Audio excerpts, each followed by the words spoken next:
el multilateral. La Comisión emitió el pasado 26 de julio un informe en el que pide al Pleno de la Asamblea que active los mecanismos constitucionales disponibles para demandar la inconstitucionalidad por la forma y por el fondo del acuerdo firmado con el Ecuador y el Fondo Monetario Internacional.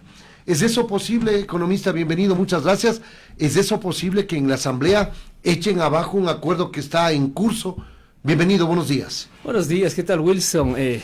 Profundamente no, realmente es un acuerdo, no un tratado internacional. No es un convenio internacional. No es un convenio internacional que tiene que ser ratificado por la Asamblea, por ejemplo. Entonces, eso no va.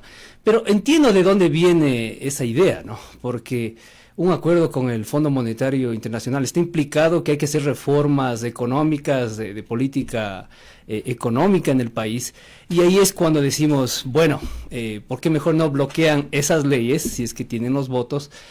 Porque afectaría al pueblo, ¿no? Ya hemos visto, por ejemplo, desde que entró el presidente Noboa, que hubo 2 reformas tributarias como parte del acuerdo con el Fondo Monetario Internacional. Dejaron hacer, permitieron en la propia Asamblea, ¿no? Claro, entonces... Más allá de que no hayan votado a favor, pero las abstenciones o las ausencias cuentan a la hora... Claro, y tienen el veto presidencial, pero los casos, si no les gusta, tengo el veto presidencial, si no tienen los votos para allanarse ustedes, gano yo como presidente. Entonces también está implicado que todo lo que es reformas económicas urgentes tiene de ganar el presidente.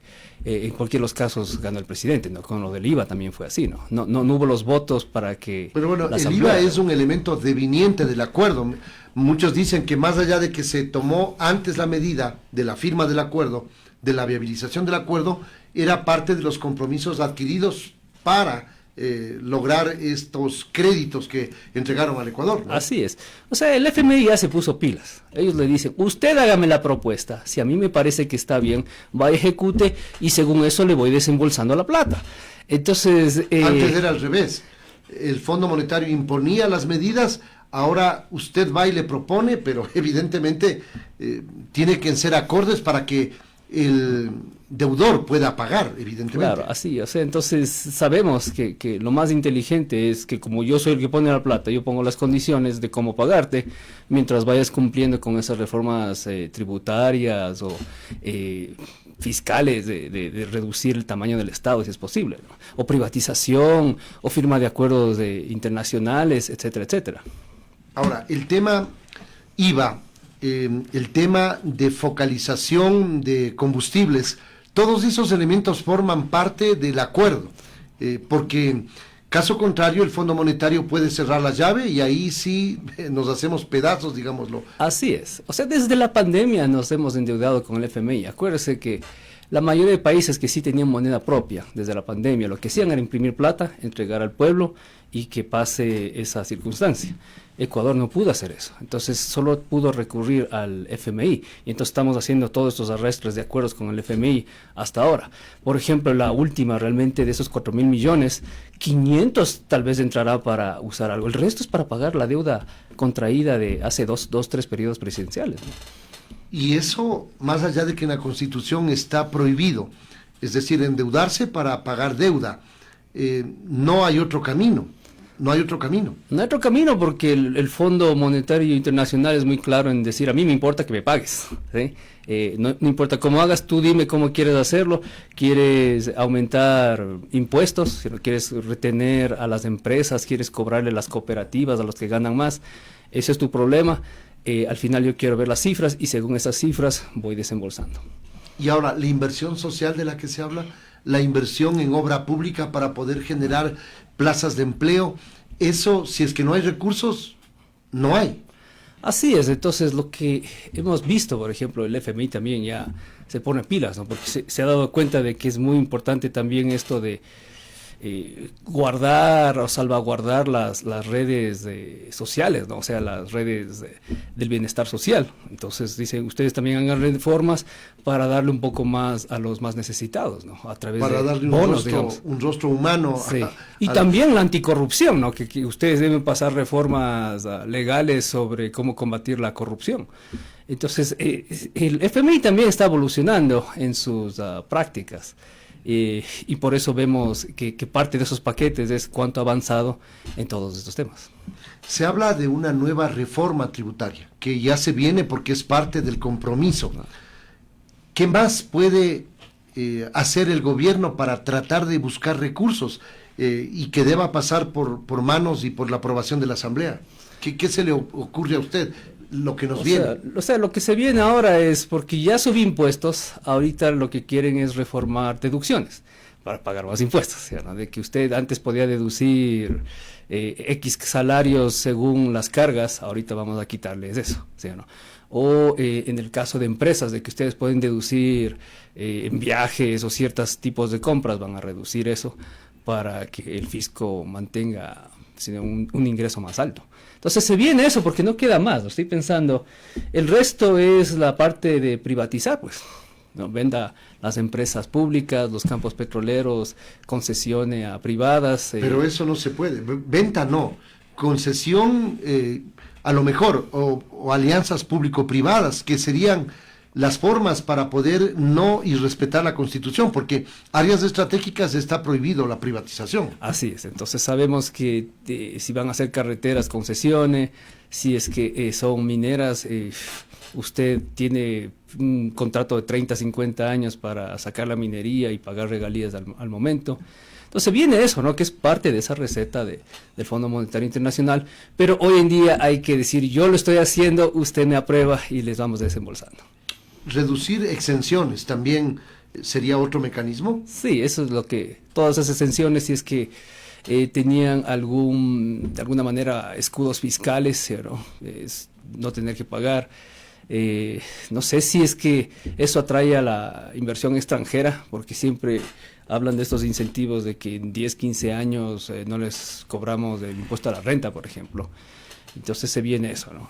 ¿Estamos viviendo una recesión económica a su criterio? Porque el Banco Central dice una cosa y dice que a partir de julio ya empezamos una reactivación, pero las señales en cuanto a lo que siente el común de los mortales es que estamos viviendo una recesión bastante prolongada, ¿no? Yo creo que en otros espacios he dicho que ya estábamos en una recesión. Otra cosa fue político, ¿no? Decir que se proyecta que el crecimiento sea 0.1. 0.1 es negativo porque si usted considera inflación y crecimiento poblacional ya está en negativo.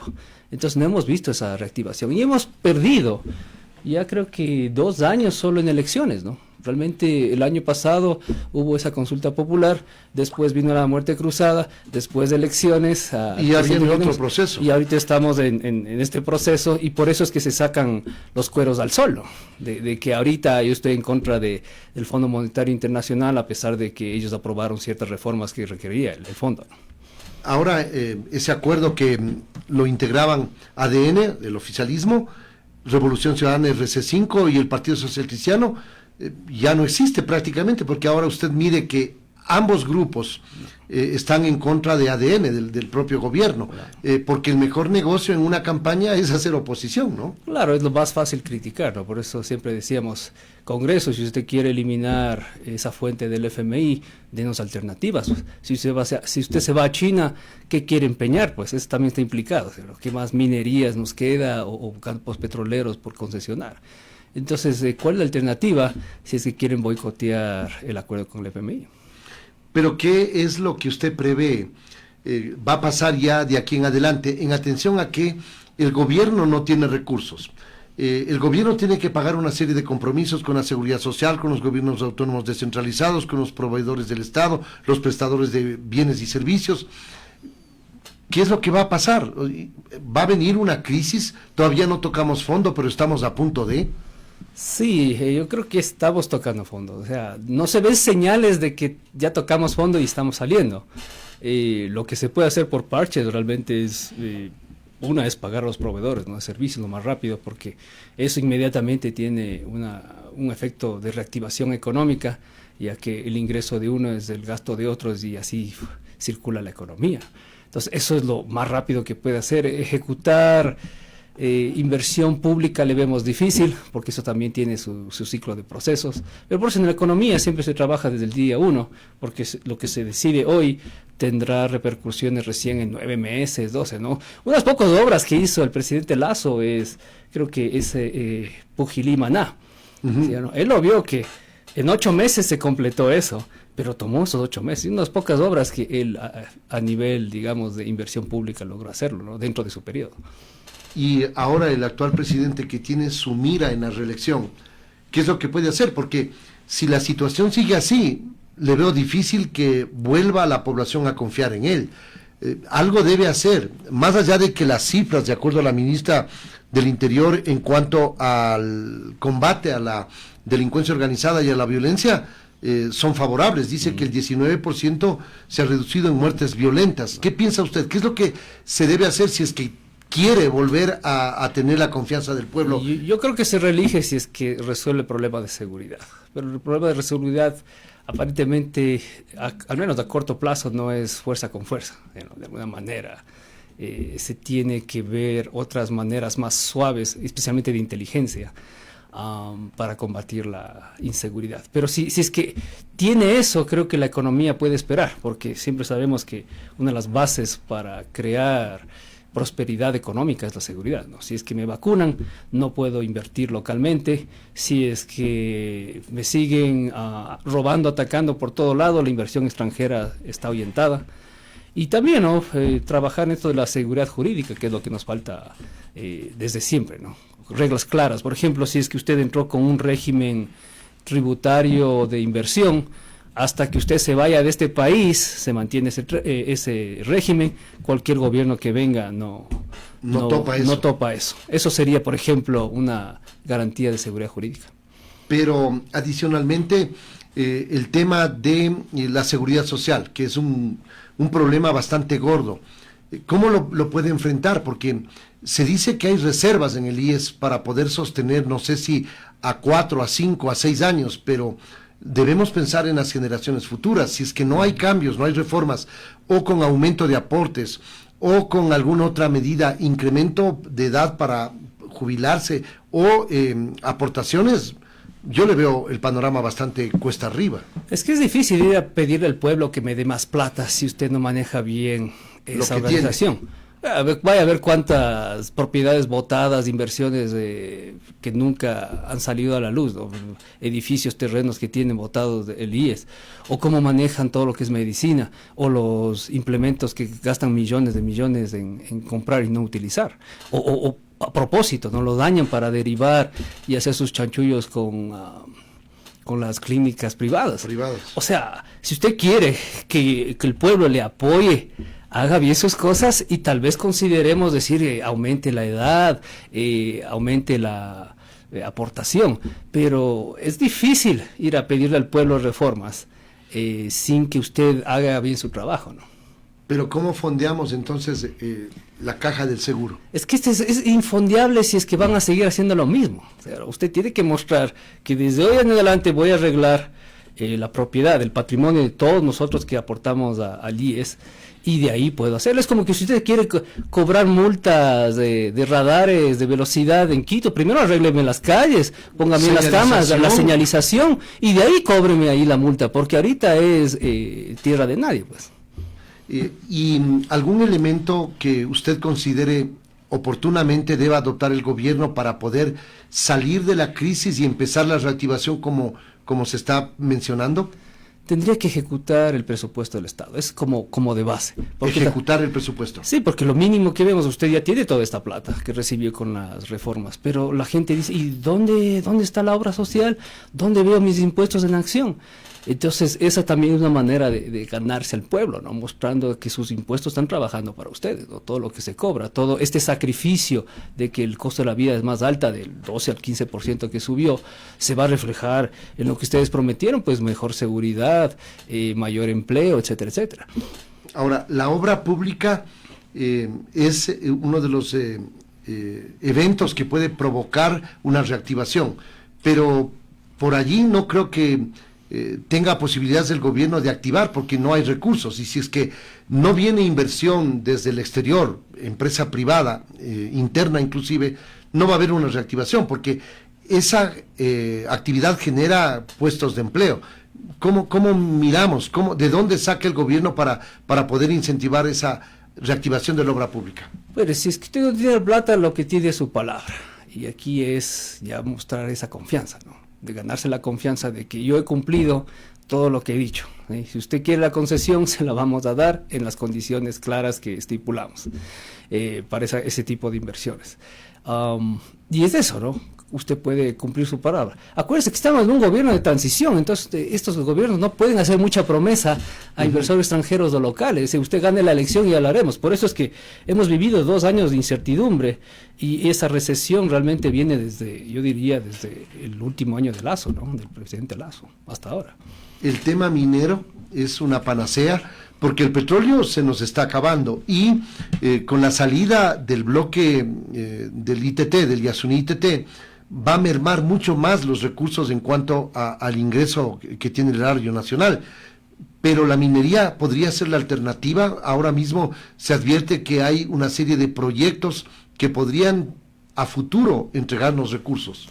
Bueno, más a largo plazo que la minería es pensar ya en lo que tenemos, ¿no? Que tradicionalmente somos un país agrícola, ¿no? Entonces pensar en la industrialización de lo que es agroalimentario, por ejemplo. La materia prima. La materia prima, eso sería, ¿no? Porque pensar en minería y petróleo realmente es escarbar la herencia que tenemos, ¿no? Esto se acaba. ¿Sí? Y cuando se acaba la herencia, lo que Dios nos dio, como tierra linda que somos, eso se termina y ahí acaba ese recurso, ¿no? Por eso Japón es el mejor ejemplo de que no tengo recursos, pero soy uno de los segundo o tercer país más rico del mundo, porque no se trata de explotar los recursos, sino explotar la mente, el emprendimiento de la gente, ¿no? ¿Y eso se puede acoplar a la realidad ecuatoriana? Toma tiempo. La realidad es, los países que lo han logrado, estamos hablando de 25 años. Y aquí 25 años puede pasar 12 gobiernos.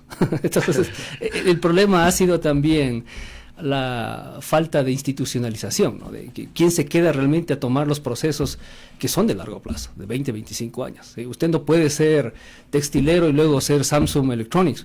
Samsung le tomó más o menos de esos 30, 35 años para lograrlo.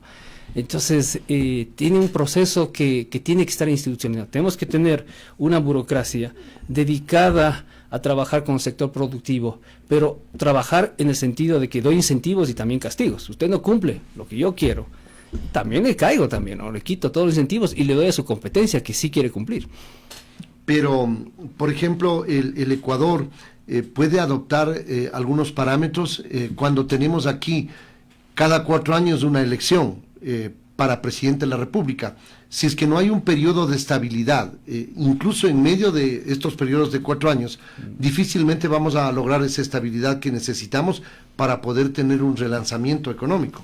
Así es, por eso es importante la institucionalización. Significa, venga cualquier gobierno, existe este cuerpo en el sector público que se dedica a la industrialización o mejoramiento del políticas aparato de Estado, más allá de que pasen los gobiernos, sí, tienen que continuar, no inaugurar el país cada 4 años, ¿no? Sí, o sea, dejar de lado lo que hicieron antes y empezar a hacer lo que considero. Claro, así es. Entonces siempre vemos en promedio en este país, desde que se fundó la República, íbamos por la versión 22 de la constituyente. De la Constitución, claro, hemos hecho varias reformas y varias constituciones, más bien todas en su conjunto. Claro, ¿no? Entonces hay gente que añora la del 98, otros dicen que la del 2008 va a durar 300 años. 300 años. Entonces sabemos que no es verdad eso, ¿no? La historia nos ha demostrado que no es verdad. Y no creo que es un problema de leyes, ¿no? Esencialmente es un problema de gestión, es un problema del talento humano, ¿sí? Realmente, usted tiene gente buena, todo fluye. Entonces es también buscar esos cuadros de personas que están dispuestos a hacer lo correcto, ¿no? Porque ¿cuál es el problema a nivel internacional? ¿Por qué hay gente que encuentra esos trabajos de, por ejemplo, Naciones Unidas? Es porque muchas cosas no están normadas. ¿Y qué significa eso? Que hay que tener buen criterio. Y ese buen criterio viene a veces con la experiencia, con la formación, y buscan esas personas, ¿no? Que saben hacer lo correcto cuando no existe una normativa. ¿Sí? Y eso sabemos que en este país al revés, ¿no? Que cuando hay normativa se aprovechan. Entonces buscar ese talento, ¿no? De que no importa a usted cuál es la ley, pero usted sabe qué es lo correcto. Entonces también clave de cómo sacar adelante el país. Vamos a esperar a ver qué pasa. Pues muchas gracias por darnos una lectura de esta coyuntura que es bastante difícil la que estamos afrontando los ecuatorianos. Falta de empleo, se habla de generación de puestos de empleo, pero no se evidencia la recuperación de aquellos empleos que perdimos durante la pandemia. Todavía no se logra en su totalidad y se habla ya de nuevos puestos de empleo, es decir, estamos dando vueltas en círculo prácticamente. Así es, o sea, lo que vemos en empleo realmente se crean empleos, pero es porque se recuperan los empleos que se necesitaba hacer, ¿no? Desde la pandemia. Entonces tampoco es una realidad de que se ha reactivado la economía y estos datos de recesión son claro ejemplo de que el empleo está en los suelos, ¿no? O sea, realmente hoy estamos muy privilegiados y tenemos un trabajo formal, ¿no? Pues muchas gracias. Po Chung Lee, él es un analista económico y catedrático universitario. Esa es su lectura sobre la realidad y la situación económica que vive el país. Nos vamos a una pausa y regresamos con la parte final. No se vayan.